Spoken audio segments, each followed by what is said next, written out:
नमस्कार विद्यार्थी मित्रांनो, स्पर्धा क्रीडा यूट्यूब चॅनल आपले स्वागत आहे। विद्यार्थी मित्रांनो, मराठी शब्दार्थ संजीवनी या लेक्चरचा आपण चौथा पाठ बघतोय। बघा, चौथा पाठ यामध्ये आपण काय करतो, डेली 50 व्होकॅब्युलरी कव्हर करतोय।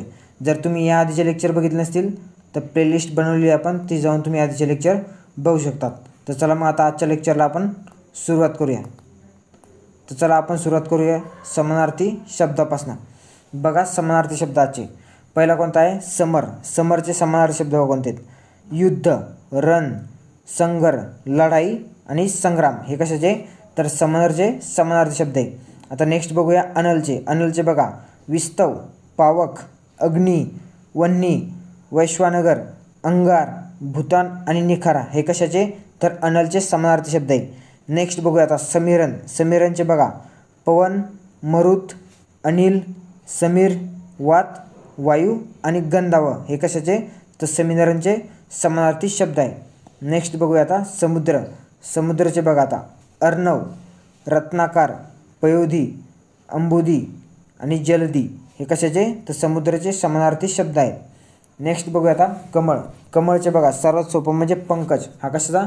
कमळचा समानार्थी शब्द। आता नेक्स्ट बघा अरविंद, नलिनी, अब्ज, अंबुज, सरोज, नीरज आणि पद्म हे कशाचे?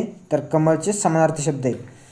तनुजचे बघा आता नंदन, तनय, पुत्र, सूत आणि आत्मज हे तनुजचे समानार्थी शब्द आहेत। नेक्स्ट बघा आता सदन। सदनचे काय? तर गृह सोपं आहे, आलय पण सोपं आहे, भवन, निवास, निकेतन आणि धाम। तर धाम लक्षात ठेवा, सदनचं काय? तर धाम लक्षात ठेवा। नेक्स्ट बघूया अश्वचे। आता बघा अश्व। अश्वचे घोडा, होय, सुरत, तुरंग, वारू, वाजी आणि अश्प हे कशाचे? तर अश्वचे समानार्थी शब्द आहे। नेक्स्ट बघा आता कुरूप। कुरूपचे काय? बेढव, आकाररहित, अरूप, विरूप आणि विद्रूप हे कशाचे? तर कुरूपचे आहेत। विद्यार्थी मित्रांनो, भार्या। नेक्स्ट बघा आता भार्या। तलाठी भरतीला TCSद्वारे खूप जास्त वेळेस विचारण्याला समानार्थी शब्द म्हणजे भार्या। भार्याचे बघा आता काय? तर पत्नी। भार्या आणि पत्नी लक्षात ठेवा, बाकीचे तर सोपे आहेत। म्हणजे तुम्हाला पत्नीचं कांता पण लक्षात येते, दारा पण लक्षात येते, जाया पण येईल आणि अर्धांगिनी पण भार्या हा शब्द लक्षात ठेवा। पत्नीचा समानार्थी शब्द काय? तर भार्या। आता बघूयात बघा विरुद्धार्थी शब्द। बघा भद्रजन। भद्रजनचा विरुद्ध शब्द काय? तर दुर्जन। भंजकचा निर्माता, आग्रहीचा अनाग्रही, पुढारीचा अनुयायी, विधायकचा विध्वंसक, अवरोहनचा आरोहण, चोरचा साव। आता नेक्स्ट बघा इत्यंभूत। इत्यंभूतचा विरुद्धार्थी शब्द काय? तर त्रोटक। त्रोटक हा इत्यंभूतचा विरुद्धार्थी शब्द आहे, खूप महत्त्वाचा आहे, लक्षात ठेवा। बघा पोलीस भरती तसे इतर सरासरी भरती इव्हेंटभूत म्हणजे कंबाईनला सुद्धा आलेला आहे क्वेश्चन हा। कोणता? इत्यंभूतचा विरुद्धार्थी शब्द काय? तर त्रोटक। त्याच्यानंतर बघा अडकाठी तर काय? मोकळीक। पौरात्याचं काय? तर पाश्चिमात्य। बघा यात ते विरुद्धार्थी शब्द आहेत। त्याच्यानंतर बघूया आता वाक्यप्रचार। बघा आता वाक्यप्रचार। उंबराचे फूल म्हणजे क्वचित भेटणारी व्यक्ती किंवा दुर्मिळ गोष्ट, त्याला आपण काय म्हणतो? तर उंबराचे फूल म्हणतो।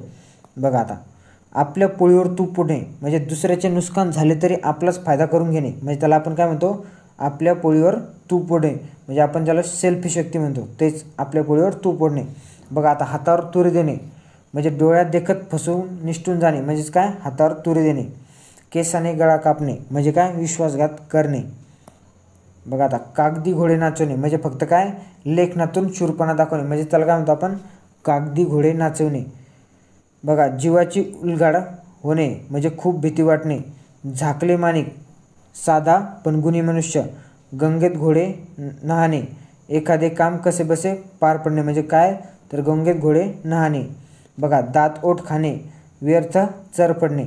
आकाशातील तारे तोडून आणणे म्हणजे काय? अशक्य गोष्ट शक्य करून दाखवणे, त्यालाच काय म्हणतो आपण? आकाशातील तारे तोडून आणणे।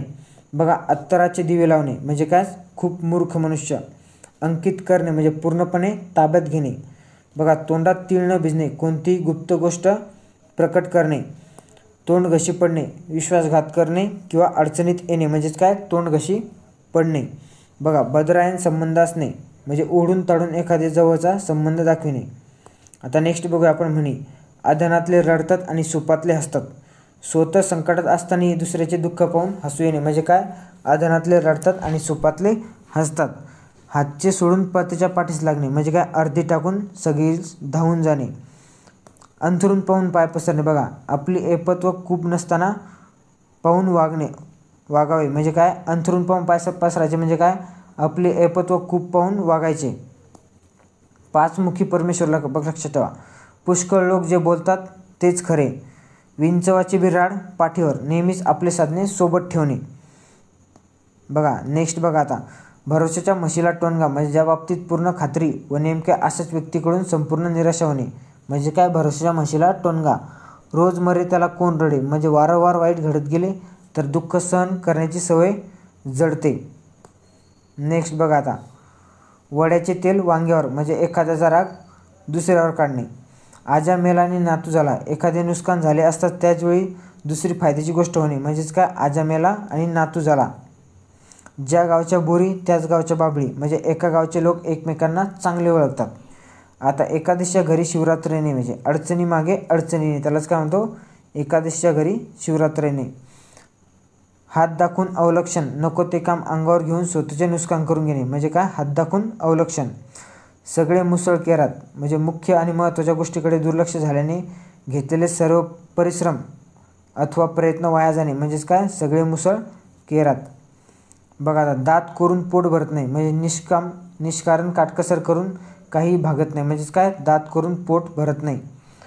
बघा आता, कांदा पडला पेवात पिसा हिंडे गावात, एखादी गोष्ट जवळ असताना इतरत्र शोधणे म्हणजेच याची समानार्थी म्हण जर म्हटलं आपण तर काय?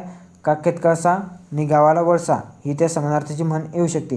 विद्यार्थी मित्रांनो, अशा प्रकारे आपण डेली 50 शब्दार्थ घेत असतो. आणि जर तुम्ही आपल्या चॅनलवर नवीन असाल तर आपल्या चॅनलला सबस्क्राईब करून ठेवा, कारण की हा उपक्रम आपला डेली 50 दिवस असणार आहे. त्यामुळे तुम्हाला येणाऱ्या सरळ सेवा भरतीमध्ये या उपक्रमाचा खूप फायदा होणार आहे. आणि तुम्हाला जर याची PPT पाहिजे असेल तर डिस्क्रिप्शनमध्ये टेलिग्राम चॅनलचे लिंक दिले, तिथे तुम्ही जॉईन करून डाउनलोड करू शकता, जेणेकरून तुम्हाला रिव्हिजनसाठी सुद्धा याचा फायदा होऊ शकतो. चला विद्यार्थी मित्रांनो, थँक्यू. भेटूया नेक्स्ट लेक्चरमध्ये.